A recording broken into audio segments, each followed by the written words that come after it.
Professor Zixtal's 4 hearts beat quickly as she prepared for today's class. She was nervous.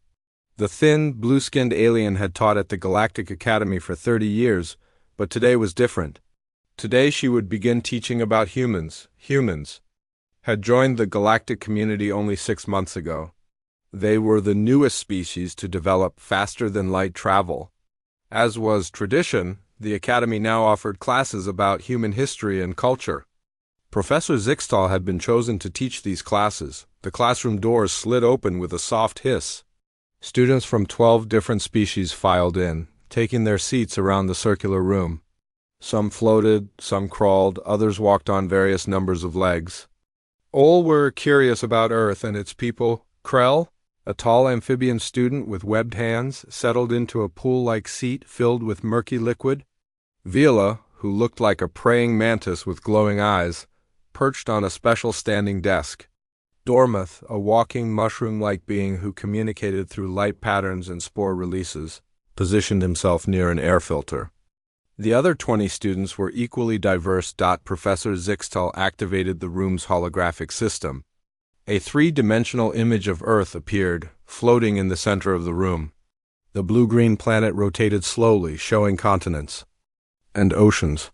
"Welcome to Human Studies 101, Professor Zixtal said. Her translator converted her high-pitched whistles into standard galactic language. "Today we begin our exploration of humanity's development and history." She touched a control panel, and the image changed to show a timeline of human civilization. "The Galactic Council has assigned specific human experts to assist us. Today, we will focus on how humans have resolved conflicts throughout their history." Door opened and a human man walked in. He had gray hair at his temples and wore a simple dark blue uniform. Many students leaned forward as most had never seen a human in person before. "This is John Miller," Professor Zixtal said. "He is a military historian from Earth and will help explain human conflict resolution." John smiled and nodded to the class. "Thank you for having me. I understand that learning about other species can be challenging, especially when their development differs from your own." He touched the control panel, and the hologram changed to show early humans using simple tools. "Humans evolved on a planet with many dangers," John explained. "Large predators, extreme weather, and competition for food shaped our early development. Unlike many council species who evolved in more stable environments, humans had to fight to survive from our earliest days." The hologram showed early human tribes hunting together, then defending themselves against predators, and finally fighting other human groups. As our tools improved, so did our capacity for both creation and destruction.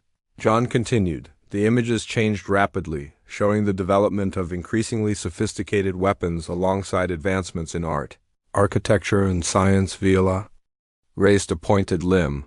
Query: why did humans fight each other rather than only external threats? "Most species unite against common dangers," John nodded. "A good question. Humans did unite, but in smaller groups, tribes, then city-states, then nations. We protected our own groups while seeing other human groups as potential threats or competitors." The hologram now showed ancient battles lines of humans with spears and shields, archers firing volleys of arrows, early siege weapons attacking stone walls. Krell made a bubbling sound of confusion. "But surely once basic needs were met and predators controlled, conflict would end?" "You would think so," John said with a small, sad smile. "But human conflicts evolved beyond basic survival. We fought over territory, resources, different beliefs about gods, or simply power." The hologram displayed a rapid progression of battles. From different time periods: Roman legions, medieval knights, lines of soldiers with muskets, trenches filled with troops. Professor Zixtal noticed several students becoming visibly uncomfortable. Dormoth's spores had turned a dark purple color, indicating distress. "These images represent thousands of years of human development," John explained. "What you're seeing is not unusual in our history. For most of human existence, armed conflict was considered normal." Dormoth's light patterns flashed rapidly. The translation system converted them. "This cannot be accurate."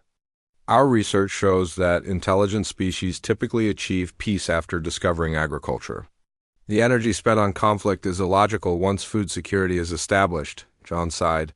Human development did not follow the patterns you've observed in other species.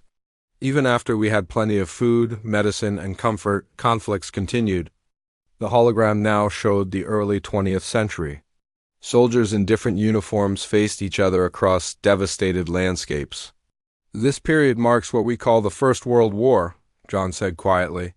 It involved nations from across our planet and introduced industrial-scale warfare. The images showed trenches filled with soldiers, barbed wire, and devastated landscapes. The alien students watched in stunned silence. This single conflict lasted 4 years and resulted in approximately 20 million deaths, John stated. A collective sound of shock filled the room. For context, most council species had never experienced conflicts with more than a few thousand casualties throughout their entire histories. And this was just the beginning of our most violent century, John added. Professor Zixtel noticed several students using their neural interfaces to verify this information. She knew what they were thinking. Surely this human must be exaggerating. But she had reviewed the historical records herself. If anything, John was presenting a simplified version. Professor, called a small floating student named Plex, is this why humans were quarantined for observation before council admission, because of this violence potential? Professor Zixtel hesitated before answering. The council has admission protocols for all new species. Human admission followed standard procedures, but the unspoken truth hung in the air. Human history had indeed triggered extended council debates about their readiness for galactic citizenship. John touched the control panel again. The hologram showed modern Earth cities, farms, oceans. In our next session, we will discuss the major conflicts of our 20th century, including what we call the Second World War, which was even larger and more devastating than the first. As the class ended, the students filed out quietly. Usually, they chattered excitedly after learning about a new species. Today, they were silent, processing what they had learned. Professor Zixtel approached John as he gathered his materials. They are disturbed, she said. Yes, John replied. So were we once we gained enough perspective to see our own history clearly. That's why I'm here, not to frighten your students, but to help them understand. And tomorrow's lesson, about your larger conflicts? She asked. John's face grew serious. Will be more difficult, but necessary for understanding who we are and who we're trying to become. As they left the classroom, Professor Zixtel noticed several high-ranking academy officials watching from the corridor. Word had spread quickly. Tomorrow's class would likely draw even more attention. John looked up at the night sky visible through the academy's crystal dome. Earth was just a small blue dot from here, barely visible among countless stars. But its history now cast a long shadow across the Galactic Academy. The next day, Professor Zixtel arrived at the classroom an hour early. She was surprised to find a line of beings already waiting outside. Word had spread quickly about the human history lessons. Many faculty members and even some Galactic Council observers stood among the students. The classroom, designed to hold 40 beings, now squeezed in nearly 70. Some stood against walls, others hovered near the ceiling. The council observers sat in a special section, their data recorders ready.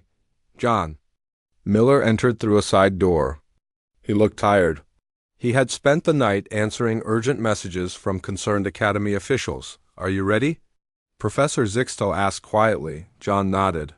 They need to know. Not just the facts, but the context. The professor activated the room systems. Today we continue our study of human conflict resolution. As you saw yesterday, humans have a long history of armed conflicts. Today we will examine what humans call the World Wars. John stepped forward. The holographic display activated, showing Earth as it was in 1939. Yesterday we discussed the First World War, which killed approximately 20 million humans between 1914 and 1980, John began. Many species would have permanently abandoned warfare.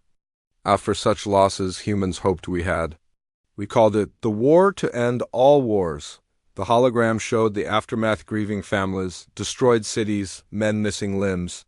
But just 21 years later, an even larger conflict began. We call it the Second World War. The display showed the world map with spreading darkness representing Axis powers. This conflict lasted 6 years.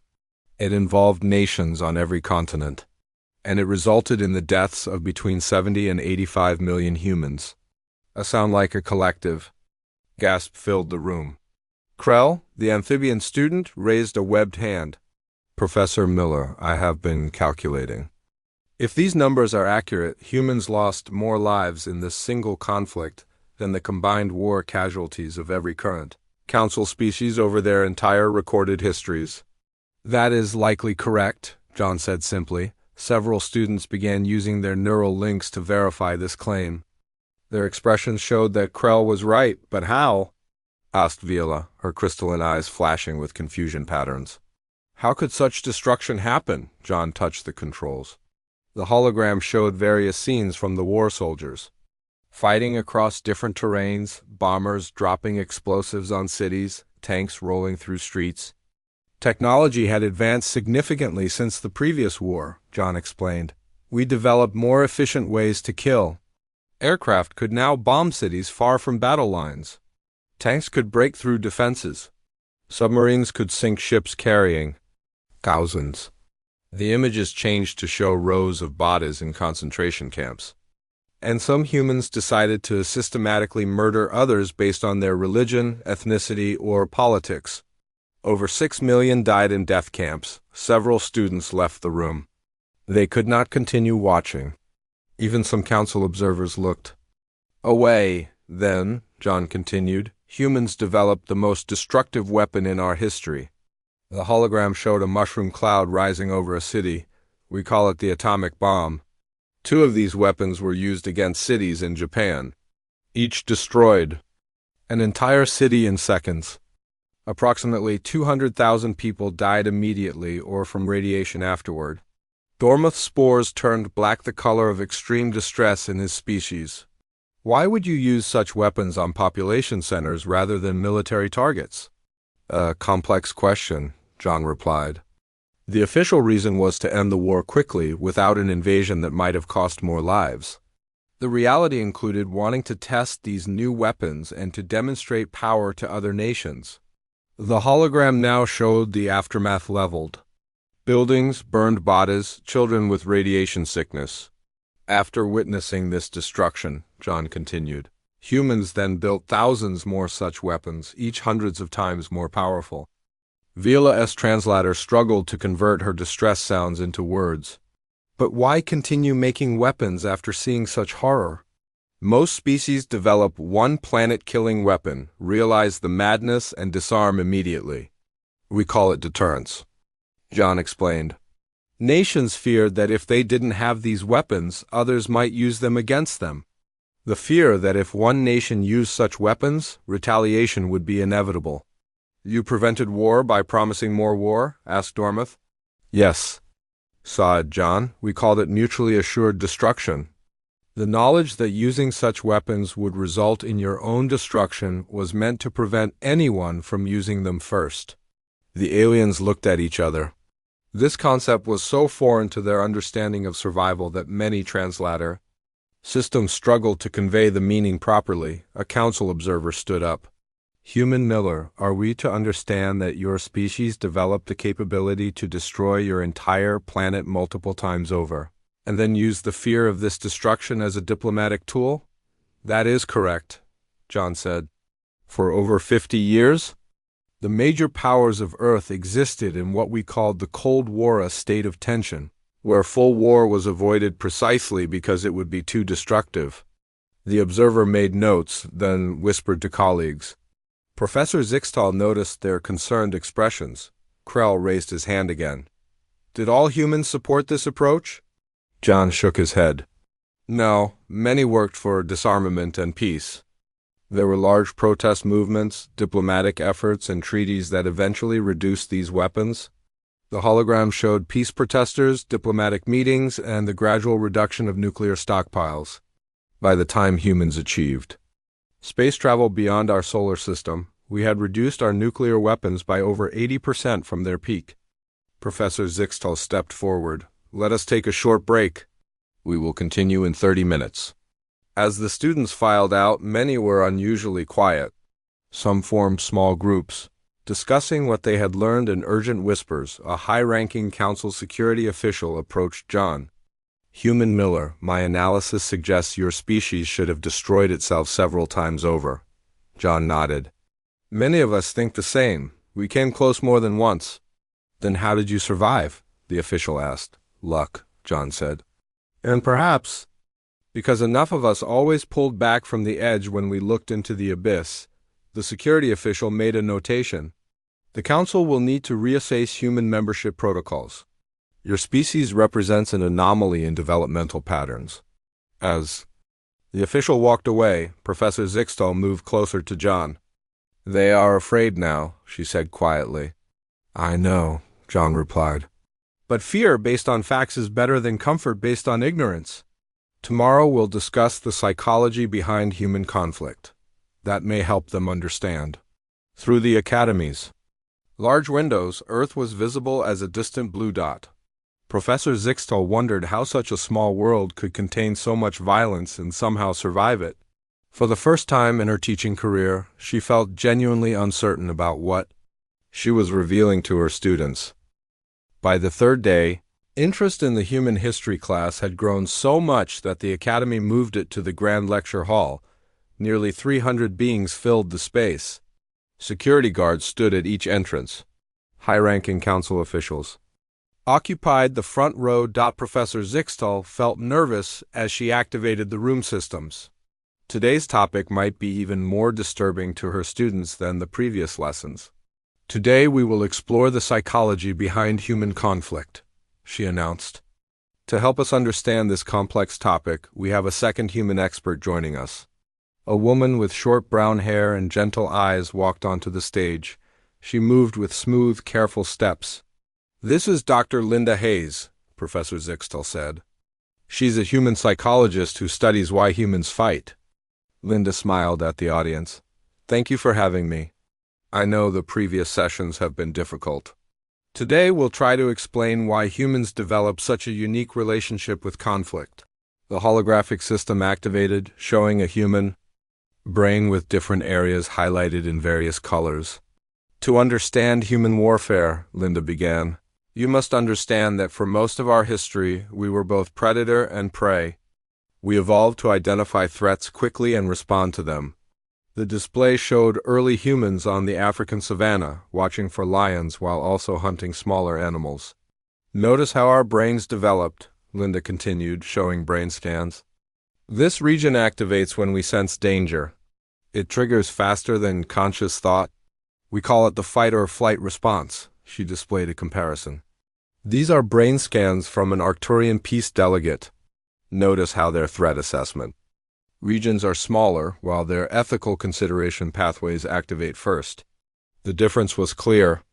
Where Arcturians showed complex ethical consideration pathways lighting up first, humans showed immediate threat response, followed by ethical considerations. Humans are hardwired for both violence and empathy, Linda explained. This duality defined our development. We can be extraordinarily cruel and extraordinarily kind, sometimes to the same person, sometimes on the same day. A student from the gas giant Jupiter 7 raised a tendril. But all sentient species evolve from competition. What made humans continue warfare after achieving abundance? Linda nodded. An excellent question. The answer is tribalism. Humans have a powerful instinct to form groups and protect them against perceived outsiders. Throughout history, we defined these groups by geography, appearance, belief systems, or resources. The display showed a montage of human conflicts through history, wars over territory, religion, resources, and political systems.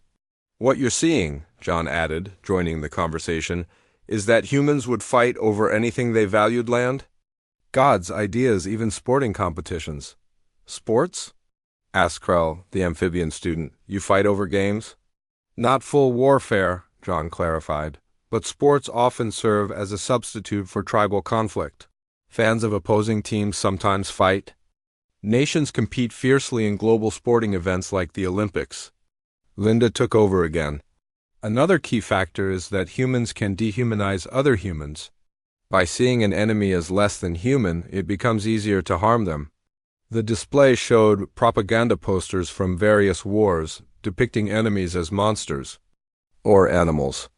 Most troubling to the Council, Linda continued, might be this fact: humans are among the few known species who develop space travel while still engaged in active conflicts. Most species achieve global peace before reaching for the stars. We did not. The classroom fell silent as the implications became clear. Humans had brought their capacity for violence to the stars. The species that now sought council membership still carried the potential for conflict within them. Viola's crystal eyes pulsed with a pattern indicating deep concern. If your psychology is so tuned for conflict, how can you ever be trusted with advanced technologies? The risk seems too great. Linda took a deep breath before answering. That is the question humanity has asked itself for centuries. Our answer has been to build systems to channel and control our instincts. The display showed the United Nations, international courts, treaty signings, and peacekeeping forces. We created laws, institutions, and cultural norms that reward cooperation and punish aggression, Linda explained. We recognized our dangerous tendencies and worked to contain them. Dormoth spores flickered with skeptical light patterns. But these systems could fail. Your instincts remain unchanged. Yes, Linda admitted. They could fail. Our instincts remain. That is why we must be vigilant. A council security director rose from her seat. Human Hayes, your honesty is appreciated, but concerning. You admit your species still possesses both the psychology and capability for large-scale violence, yet you ask to join a peaceful galactic community? John stepped forward. With respect, Director, every council species evolved from creatures that competed and fought for survival. The difference is not that humans have these instincts and others don't. The difference is that human history forced us to consciously recognize and manage these instincts. We don't take peace for granted, because we know its opposite too well. The security director made notes on her datapad but did not sit down. And what prevents humans from forming a tribe that excludes non-human species? What prevents you from seeing us as other? Linda answered this time, our awareness of this very tendency. Humans have spent the last few centuries expanding our circle of moral concern from family to tribe to nation to all humans. The logical next step is to include all sentient beings. The director did not look convinced. Professor Zixtal noticed several other council officials exchanging concerned glances. Perhaps, Linda suggested, it would help to discuss the positive aspects of human psychology as well. She adjusted the display to show humans helping each other after disasters, working together on massive projects, sacrificing for strangers. The same tribal instinct that can drive conflict also creates incredible cooperation within groups. As we've expanded our definition of our group to include all humanity, we've seen growing cooperation. Our challenge and opportunities to expand it further to include all intelligent life. As the session ended, the room buzzed with conversation. Professor Zixtal observed with concern that several military officials from various council species had joined the audience. Taking careful notes, after most students had left, a young Proximan approached Linda. Human Hayes, your species frightens me, the student admitted. But I also find you fascinating. How do you live with such contradictions inside you? Linda smiled sadly. We ask ourselves that question every day. Perhaps that self-questioning is our greatest strength and our only hope. As Professor Zixtal watched the exchange, she realized that tomorrow's topic, how warfare had driven human innovation, would only raise more complicated questions for the council to consider. The fourth day brought even more attention to the human history class. Academy security teams scanned everyone entering the grand lecture hall. Several high-ranking military officials from various council species sat in a special section, the Grand Arbiter's representative, a tall being with silver skin, observed from a private booth. Professor Zixtal began the session with an unexpected announcement.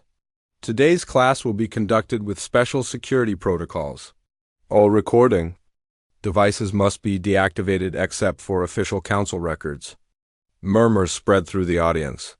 Such measures were rare at the Academy. John Miller stepped forward. Today we discuss a topic that many find troubling: war as a driver of human innovation.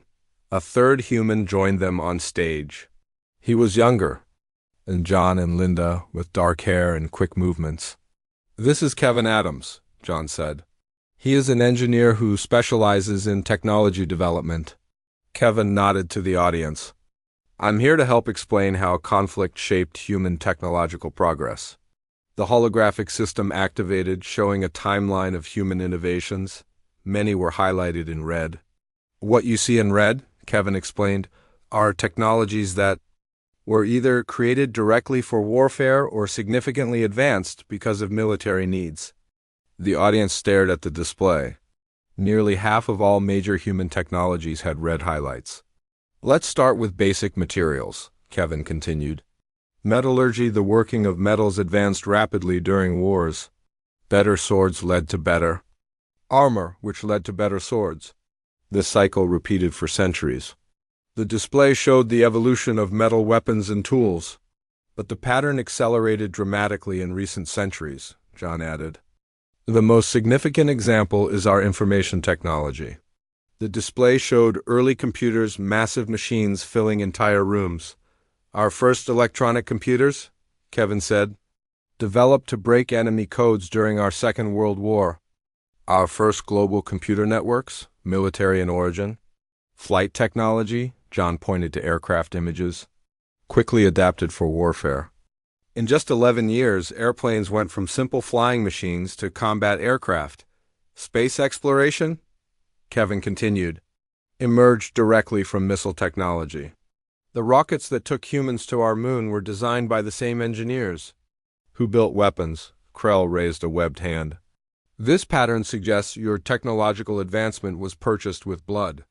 "Is this assessment accurate?"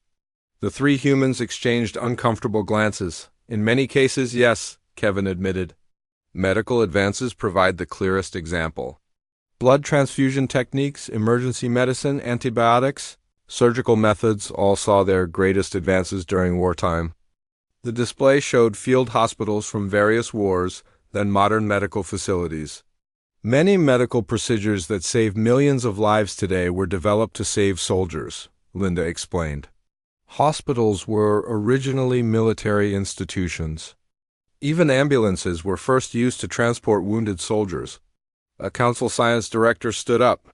"You are describing a species that used destruction as a catalyst for creation. This paradox is disturbing." "We find it disturbing too," Linda said quietly. "This is perhaps the greatest moral contradiction of human warfare. The same conflicts that represent our darkest hours have often driven our most significant advances." Kevin adjusted the display to show modern technologies. "Today, many technologies first developed for war now serve peaceful purposes. Radar systems designed to detect enemy aircraft now prevent transportation accidents. Nuclear power, born from weapons research, provides clean energy. Satellite networks that guide your ships to Earth began as military positioning systems." The alien audience shifted uncomfortably. Many species had ethical prohibitions against deriving any benefit from violence. The idea that humanity's rapid advancement, the very technological prowess that had impressed the Council, was partially built on warfare was profoundly troubling. A Sarian philosopher raised her feathered crest. "Then humans must answer this moral question. Does progress justify such means? Would you choose a slower, more peaceful path if you could start again?" Kevin and John exchanged glances, neither having a simple answer. "We can't know," John finally said. "But I can tell you this: most humans wish we had found another way." Professor Zixtal noticed groups of students huddled together, engaged in intense debate. The philosophical implications were challenging their foundational beliefs about civilization's proper development. Dormoth spores glowed with a complex pattern. If I understand correctly, humans might not have achieved faster-than-light travel for thousands more years without the accelerating effect of warfare? That's possible, Kevin acknowledged, though impossible to prove. The Grand Arbiter's representative spoke for the first time, her voice translated into a melodic tone. The Council faces a difficult question. We value peaceful development, and have traditionally seen it as the only moral path. But humans arrived at our door centuries before our models predicted possible for a species of your age. Linda stepped forward. Perhaps both paths have value. The peaceful path of most council species preserved life and maintained ethical purity. The human path, while violent and tragic, created rapid innovation. Now we can learn from each other. The representative made notes but offered no further comments. A council security officer raised a question. Human John, if warfare drove so much innovation, does this mean humans require conflict to advance? Should the Council expect humans to create conflicts to maintain technological progress? No, John said firmly. While warfare accelerated certain developments, it also destroyed countless lives that might have contributed peacefully to human knowledge. We've learned to channel our competitive nature into less destructive areas: science, business, sports, art, exploration, and space, Kevin added. The vastness of space offers challenges that can drive innovation without requiring conflict. As the session ended, Professor Zixtel observed the audience's reactions. Some seemed horrified, others fascinated. The council officials huddled together in serious discussion. Later, in a secure chamber adjoining the lecture hall, representatives from the Council Security Committee watched recordings of the session. The committee chair, a veteran of the last galactic border dispute 3,000 years ago, looked troubled. The humans represent something unprecedented, she said to her colleagues. A species that harnessed violence itself as a tool for advancement. Does this disqualify them from council membership? Asked another member. I don't know, the chair admitted. But tomorrow's final session may help us decide. The question isn't just what humans were, but what they're becoming. The final day arrived. The grand lecture hall was filled beyond capacity. Even the viewing galleries high above the main floor were crowded. The Grand Arbiter herself, Zelana, had arrived the first time in 50 years she had attended an academy function. Her presence made everyone nervous, especially Professor Zixtel. Security was tight. Guards checked each being for weapons or unauthorized recording devices. The entire session would be added to the Council's permanent records, a rare honor for an academic class. Professor Zixtel began with formal greetings to the Grand Arbiter, following proper protocol. Then she introduced the day's topic. Today we conclude our examination of human history by discussing how humanity moved beyond its violent patterns and why they believe they are ready for council membership. John stepped forward, joined by Linda and Kevin. A fourth human entered the stage, a woman with silver-streaked hair and a formal blue uniform. This is Susan Carter, John said. She's a diplomat who helped prepare Earth's application to join the Galactic Council. Susan nodded respectfully to the Grand Arbiter before addressing the audience. Thank you for this opportunity. I understand our history has raised concerns. Today we hope to address those concerns by showing how humanity has evolved. The holographic display activated, showing Earth's recent history, the gradual reduction of armed conflicts, the strengthening of international laws, the global cooperation efforts. After nearly destroying ourselves multiple times, Susan explained, humans began to understand that our survival depended on cooperation rather than competition. She displayed data showing the declining percentage of humans who died in conflicts over the centuries, from nearly 15% in early tribal societies to less than 0.01% in modern times. Our capacity for violence never disappeared, Susan acknowledged. But we built systems to channel our competitive instincts into more productive areas. A council member interrupted. Yet humans still maintain military forces. Your species arrived at our doorstep in armed vessels. Yes, Susan admitted. We haven't achieved the total peace that many council species have. We maintain defenses because our history has taught us caution. The Grand Arbiter Zelana spoke for the first time, her translator converting her harmonic tones to standard speech. What the Council must decide is not whether humans have been violent clearly. You have beyond anything in our records, but whether you have transcended that violence. Whether you can join a community of species who chose peace millennia ago. The hall fell silent. Even the breathing sounds of various species seemed to pause. John stepped forward. With respect, Arbiter, most Council species evolved in environments with fewer threats and competitions than Earth. Many achieved global unity before developing advanced technology. Humans faced a different path. He displayed an image of Earth from space, showing the night lights of human civilization spanning the continents. Despite our capacity for destruction, we chose creation. Despite our differences, we found unity. Despite our violent past, we seek peace. Not because it was easy or inevitable for us, but precisely because it was difficult. Krell raised his hand. Human John, your species has been space-capable for less than 2 centuries. Most Council species maintained peace for millennia before being considered for membership. Why should humans be treated differently? Linda answered. Because we bring a different perspective. The Council has achieved remarkable stability, but stability can sometimes lead to stagnation. Humans have learned to channel our drive and ambition. We can contribute that energy while learning restraint from you. The Grand Arbiter gestured to a display panel.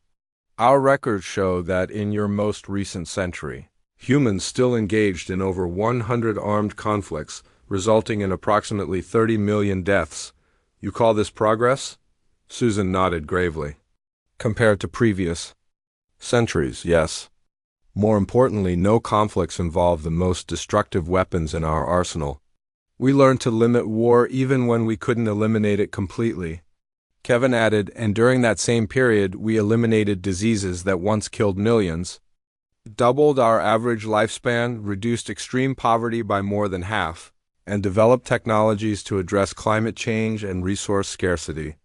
The Council Security Director, who had spoken in previous sessions, rose again. The core concern remains. Humans seem to require external pressure to maintain peace. Without threats, you turn on each other. How can the Council trust that you won't bring conflict to peaceful systems? Susan took a deep breath. Because we're aware of this tendency and guard against it.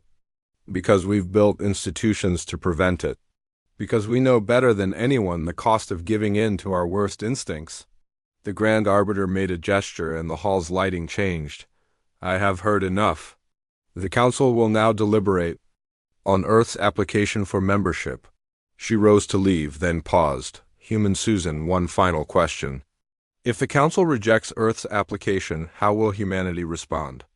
The question hung in the air. Everyone recognized its importance.